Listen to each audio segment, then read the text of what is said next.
One, two, three, four. Yo, ada yang baru lagi nih. Iya kan? Oke, di awal chapter kali ini kita diperlihatkan kelanjutan dari chapter kemarin, di mana Xintian sedang mendatangi istana Sun King, yaitu dewa kuno yang katanya nih dewa kuno ini adalah dewa yang sudah membangun surga. Lalu semua orang yang telah sampai di sana merasa ada yang aneh karena tempat itu begitu sederhana. Yang Ningning yang merasakan aneh berkata, "Selama aku di surga, aku tak tahu sama sekali tempat ini dan aku baru saja melihatnya."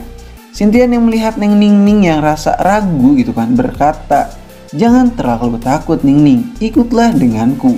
Pasti kau aman-aman saja." Lalu mereka pun masuk ke gubuk sederhana itu. Di saat mereka masuk, ternyata gubuk itu sangatlah luas dan memiliki aura gelap yang sangat peka. Mereka semua terus berjalan sampai pada akhirnya mereka menemukan kuburan kuno.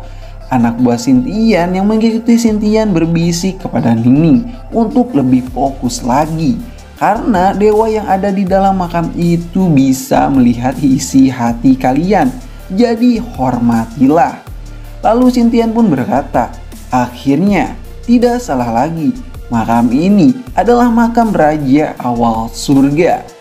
Lalu Xin pun berpindah ke pertempuran di surga, di mana kita diperlihatkan pertarungan Raja Timur versus murid durhakanya, yaitu Suzaku. Suzaku pun menyerang Raja Timur dengan kelincahan, pergerakan, dan kekuatan serangan yang cukup gila, yang membuat gurunya sendiri agak kewalahan di sana. Suzaku pun berkata, "Ada apa guru? Kenapa kau begitu lemah? Apa karena luka di tubuhmu? Hah, payah, mengecewakan." Lalu Suzaku pun menambahkan gaya dobraknya dengan jurus Blade Fighting Assassin Nothing, di mana dia mengepakkan sayap dengan ribuan pedang hitam kecil di sekelilingnya. Dia pun menyerang dengan kecepatan dan kekuatan yang meledak-ledak dan berhasil melukai tubuh gurunya dengan jurus Thousand Blade Masker, serangan 1000 pedang yang menyerupai burung gagak. "Rasakan ini guru, dengan jurus ini tubuhmu akan tercabik-cabik," ucap si Suzaku. Lalu tiba-tiba kita pun diperlihatkan flashback masa lalu Suzaku dengan gurunya, yang ternyata Suzaku itu adalah murid yang cukup berbakat yang dididik oleh Raja Timur untuk menjadi dewa. Akan tetapi Suzaku ini melanggar aturan langit dikarenakan dia menikah dengan manusia dan tinggal di sana. Serta lebih parahnya lagi, dia sudah mempunyai seorang anak. Dan dari sejak itulah dia ditangkap oleh gurunya serta dipenjara di Pulau Terapung sampai dia menangis di sana. Lalu tiba-tiba ada seseorang yang mengajak dia untuk bergabung menjadi anak buahnya dan membalaskan dendam kepada orang-orang yang ada di surga. Dan timeline pun kembali ke masa sekarang, di mana Suzaku berkata, "Darah, daging, dan dendam sekarang menjadi kekuatan baru untukku. Rasakan ini guru, Dark Shadow Star 108 pedang yang akan menebas dendam ke surga. Mati kau guru," ucap Suzaku. Lalu Raja Timur pun tiba-tiba menyentil pipinya Suzaku dan meminta Suzaku untuk berhenti sejenak. Raja Timur yang sayang kepada muridnya berkata, "Suzaku, seharusnya kau sebagai dewa kau harus bisa memikul beban dan kejayaannya, bukan malah seperti ini. Bertobatlah Suzaku, kesalahanmu di masa lalu karena kesalahanmu sendiri." Lalu Suzaku pun terdiam sejenak dan berkata, "Bagaimana sekarang keadaan mereka?" ucap Suzaku. Dan Raja Timur pun menjawab, "Anak dan suamimu itu adalah aib bagi surga, jadi mereka sudah berhasil dibereskan." Suzaku yang mendengarkan hal itu langsung marah dan mengamuk di sana. "Kurang ajar kau," serta menyerang dengan kekuatan penuhnya. Akan tetapi Raja Timur mencoba menghentikannya dengan jurus Ten Sun Burning Heaven yang memblok serangan Suzaku dengan api tebal yang menjadi perisai untuknya. Suzaku yang melihat kekuatan ini mengakui kalau jurusnya ini adalah pertahanan kuat dari gurunya. Akan tetapi, mau sampai kapankah guru bisa bertahan dengan luka seperti itu? Sementara itu, Shin pun berpindah ke pertarungan Raja Barat versus Roh Gelap yang bulat, di mana Roh Gelap itu berkata, "Dari dulu aku ingin sekali menggantikan posisimu di surga, dan sekarang aku akan mencapai hal itu." Lalu Roh Gelap itu pun mengeluarkan jurus layaknya asap dan mencoba menyerang Dewa Barat. Akan tetapi serangannya itu berhasil Dewa Barat hentikan.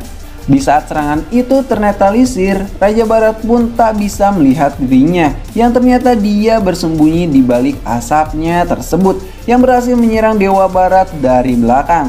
Akan tetapi sekali lagi serangan itu digagalkan karena Dewa Barat menepuk gendang ajaibnya yang membuat dia terpental cukup jauh gara-gara terkena damage dari gendangnya. Di saat Raja Barat mulai pede ya kan, dia langsung menyerang kembali dan mencengkram muka dari si gendut itu. Akan tetapi sesuatu hal yang aneh terjadi. Muka si gendut ini malah tenggelam layaknya bulu yang empuk. Lalu tiba-tiba si gendut itu pun berubah menjadi sesuatu yang bergumpal yang berhasil menjepit tangan Raja Barat. Si gendut itu pun berkata kalau badannya ini terbuat dari angin, yang itu artinya dia akan sangat sulit untuk disentuh. Di saat Raja Barat mencoba melepaskan tangannya, tiba-tiba perut dari si gendut itu berubah menjadi sebuah mulut yang sangat besar yang menjepit tangan Raja Barat. Dan hal yang gila pun terjadi di sini, di mana tangan Raja Barat terputus serta dimakan langsung oleh si gendut itu. Yang itu artinya si gendut itu akan mendapatkan kekuatan yang sangat gila karena darah dan daging Dewa Barat sudah ia makan. Serta makanan yang ia makan bukanlah makanan biasa, melainkan seorang dewa. Lalu di saat genting seperti ini, tiba-tiba Shin pun berpindah ke garda yang paling depan, yaitu Dewa Erlang versus Devan Star, di mana pertarungan mereka sangatlah sengit. Dewa Erlang yang berhasil menghindari serangannya, serta berhasil juga menyerang sebuah tebasan di tangannya, yang membuat luka di tangan si Roh Gelap itu. Akan tetapi Dewa Erlang juga menerima bogem mentah di perutnya yang membuat dia terpental. Di saat terpental itulah Dewa Erlang langsung melemparkan tombak apinya yang berhasil mendarat indah di dada si Roh Gelap itu. Akan tetapi sesuatu hal yang aneh terjadi di sana, serta dia berhasil menyambut tombak pedang Dewa Erlang dengan rileksnya. Dia berkata, "Kau sekarang makin kuat saja ya Dewa Erlang. Aku dulunya adalah seorang deva sepertimu, tapi dulu aku selalu di bawahmu. Akan tetapi sekarang aku mempunyai kekuatan yang lebih darimu, Dewa Erlang, dan aku akan menggantikan posisimu sebagai Deva sekarang." Lalu mereka pun bersiap-siap bertarung ke mode yang lebih serius. Dan tiba-tiba chapter kali ini pun harus berakhir di sini. Terima kasih sudah nonton channel ini. Jangan lupa untuk di subscribe dan di like ya. Dan sampai jumpa di next video. Bye bye.